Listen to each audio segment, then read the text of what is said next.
Welcome to Nirmal Sir Academy. Your success is our mission. Join us today. তো কেমন আছো তোমরা? আশা করি সবাই ভালো আছো। চলো আজকে আমরা ক্লজ সম্বন্ধে জেনে নিই। ফ্রেজ তোমরা ভালো করে বুঝে গেছো, এরপর আমরা সিরিয়ালি জানবো ক্লজটা কি।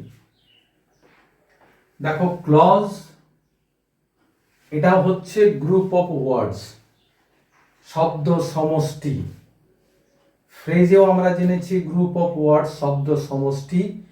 ক্লজেও আমরা জেনেছি গ্রুপ অফ ওয়ার্ডস বা শব্দ সমষ্টি। তাহলে what is the difference between them জেনে নেব আমরা। দেখো, ক্লজ কাকে বলে? ক্লজ হচ্ছে এমন একটি শব্দ সমষ্টি যেখানে সাধারণত সাবজেক্ট আর ফাইনাইট ভার্ব থাকবে।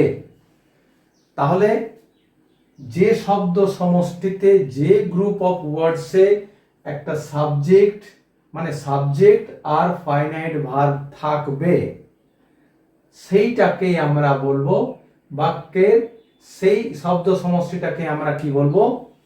ক্লজ। এর আগে আমরা জেনেছি ফ্রেজ।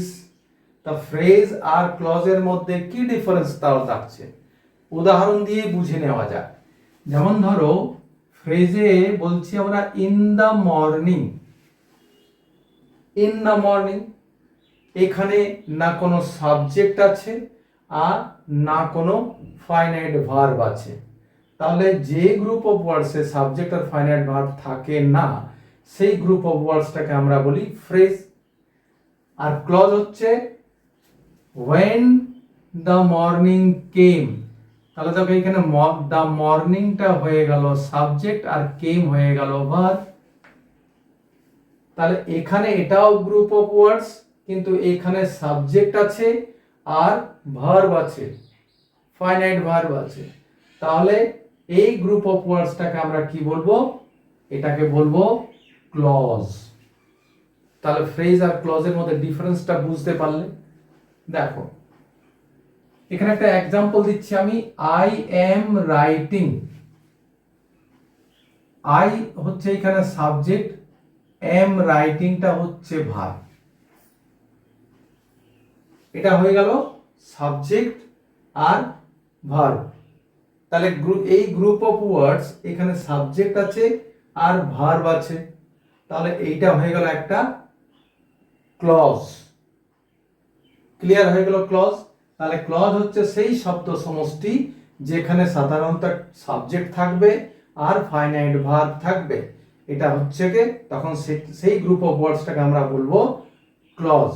এই ক্লজ সাধারণত বাক্যের একটি অংশ হিসাবে কাজ করে। কিরকম বুঝবো এটা? দেখো, এবারে আমরা জেনে নিই এই ক্লজটাকে কত রকম ভাগে ভাগ করা যায়। ক্লজ সাধারণত দু ভাগে ভাগ করা যায়। একটা হচ্ছে প্রিন্সিপাল ক্লজ বা ইন্ডিপেন্ডেন্ট ক্লজ বা মেন ক্লজ। একটাই ক্লজ, তার তিনটে নাম হতে পারে। প্রিন্সিপাল ক্লজ বলতে পারি, ইন্ডিপেন্ডেন্ট ক্লজ বলতে পারি বা মেন ক্লজ বলতে পারি। এটা একরকম। আর দ্বিতীয় নাম্বার হচ্ছে ক্লজের আরেকটা প্রকারভেদ হচ্ছে ডিপেন্ডেন্ট ক্লজ বা সাবঅর্ডিনেট ক্লজ। তাহলে যে ক্লজটা ডিপেন্ডেন্ট, সেই ক্লজটাই সাবঅর্ডিনেট ক্লজ। এই দু রকম ভাবে আমরা ক্লজকে ভাগ করব। আবার এই ডিপেন্ডেন্ট ক্লজ বা সাবঅর্ডিনেট ক্লজকে আবার তিন ভাগে ভাগ করা যায়। কি কি তিন ভাগে ভাগ করা যায়? মনে রাখবে, প্রিন্সিপাল ক্লজ বা ইন্ডিপেন্ডেন্ট ক্লজ বা মেইন ক্লজকে আমরা ভাগ করছি না। আমরা ডিপেন্ডেন্ট বা সাবঅর্ডিনেট ক্লজকে ভাগ করছি আবার তিন ভাগে। তার আগে জেনে নাও, এই যে প্রিন্সিপাল ক্লজ, ইন্ডিপেন্ডেন্ট, কেন এটা প্রিন্সিপাল বলছি, কেন মেইন ক্লজ বলছি, কেন ইন্ডিপেন্ডেন্ট বলছি? ইন্ডিপেন্ডেন্ট মানে হচ্ছে যে কারোর উপরে ডিপেন্ড করে না। কিসের জন্য করে না? কারণ এই যে ক্লজটা, এই ক্লজটা নিজে একা সম্পূর্ণ অর্থ প্রকাশ করতে পারে। তার জন্য এটাকে ইন্ডিপেন্ডেন্ট ক্লজ বলা হয় বা মেইন ক্লজ বলা হয় বা প্রিন্সিপাল ক্লজ বলা হয়।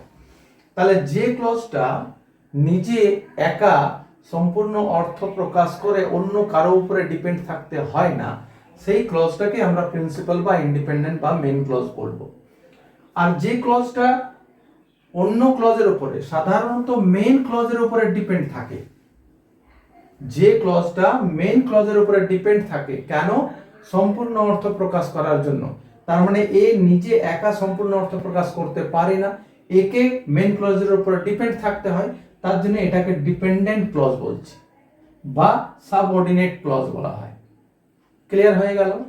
তার মানে মেইন ক্লজ একা একা নিজে বাক্য গঠন করে নিতে পারে, সম্পূর্ণ অর্থ প্রকাশ করতে পারে, কিন্তু ডিপেন্ডেন্ট ক্লজ একা একা সম্পূর্ণ অর্থ প্রকাশ করতে পারে না, একে মেইন ক্লজের উপরে বা ডিপেন্ডেন্ট ক্লজের উপরে বা প্রিন্সিপাল ক্লজের উপরে ডিপেন্ড থাকতে হয়, তবে গিয়ে এই সম্পূর্ণ অর্থ প্রকাশ করছে।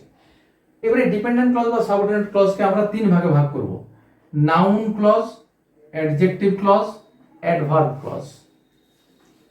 এই ক্লজের প্রকারভেদে আমরা এক একটা ভিডিওতে করব, এক একটা জানবো ভালো করে এক্সাম্পল সহিত, তাহলে এগুলো ক্লিয়ার হবে। একটা ভিডিওতে করে দিলে হয়তো এর সম্পূর্ণ জিনিসটা ক্লিয়ার হবে না, আর আমি চাই তোমাদেরকে একদম ক্লিয়ার কনসেপ্ট দিতে।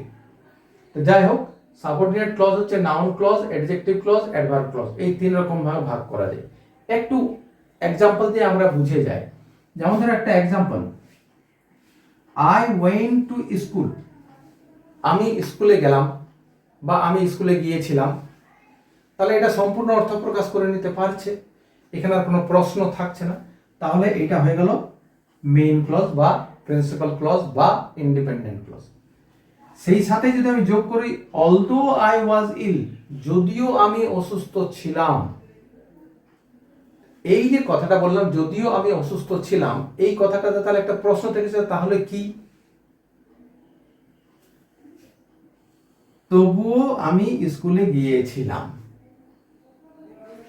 তাহলে এই যে ডিপেন্ডেন্ট ক্লজটা আছে অলদো আই ওয়াজ ইল, এইটা কার উপরে ডিপেন্ড করে সম্পূর্ণ অর্থ প্রকাশ করছে?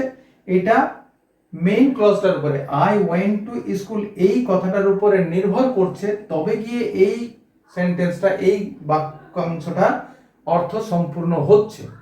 তার জন্য এই যে গ্রুপ অফ ওয়ার্ডসটা আছে, এইটাকে আমরা বলবো ডিপেন্ডেন্ট ক্লজ বা সাবঅর্ডিনেট ক্লজ। কারণ এই ক্লজটার উপরে ডিপেন্ড করে তবে গিয়ে সম্পূর্ণ অর্থ হচ্ছে।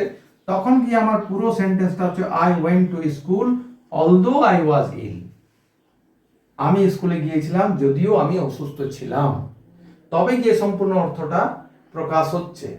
কিন্তু এই নিজে নিজে আই ওয়েন্ট টু স্কুল, এটা নিজে নিজে কিন্তু অর্থ প্রকাশ করে নিচ্ছে। তাহলে যে ক্লজটা নিজে সম্পূর্ণ অর্থ প্রকাশ করে নেয়, সেটা হয় মেইন ক্লজ বা প্রিন্সিপাল ক্লজ বা ইন্ডিপেন্ডেন্ট ক্লজ। আর যে ক্লজটা সম্পূর্ণ অর্থ প্রকাশ করতে পারে না, এই মেইন ক্লজের উপর তাকে ডিপেন্ড থাকতে হয় অর্থটা প্রকাশ করার জন্য, সেই জন্য এই ক্লজটাকে আমরা বলবো ডিপেন্ডেন্ট ক্লজ বা সাবঅর্ডিনেট ক্লজ। সেরকম আরো example now, he was playing football, say football খেলছে, সম্পূর্ণ অর্থ প্রকাশ করছে, তাহলে এটা মেইন ক্লজ হয়ে গেল। when I called him, যখন আমি তাকে ডাকলাম, তখন কি? তখন সে ফুটবল খেলছিল, তাহলে সে ফুটবল খেলছিল যখন আমি তাকে ডাকলাম।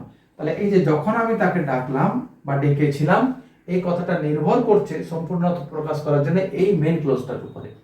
তাহলে পুরো সেন্টেন্সটা হয়ে যাবে he was playing football when I called him, সম্পূর্ণ। এবারে আই নো দ্য গার্ল, আমি মেয়েটাকে চিনি, আমি মেয়েটাকে চিনি বা আমি মেয়েটাকে জানি, হয়ে গেল, সম্পূর্ণ অর্থ প্রকাশ হয়ে গেল, এখানে আর কোনো প্রশ্ন নেই। কিন্তু যদি এটা বলে who is singing on the stage, যে স্টেজের উপরে গান গাইছে সে কি, তাহলে প্রশ্ন থাকছে, তাহলে এ সম্পূর্ণ অর্থ প্রকাশ করছে না। তাহলে এ সম্পূর্ণ অর্থ প্রকাশ করতে গেলে এর উপর নির্ভর থাকছে, তার জন্য এ হয়ে গেল ডিপেন্ডেন্ট ক্লজ, এ সাবঅর্ডিনেট ক্লজ।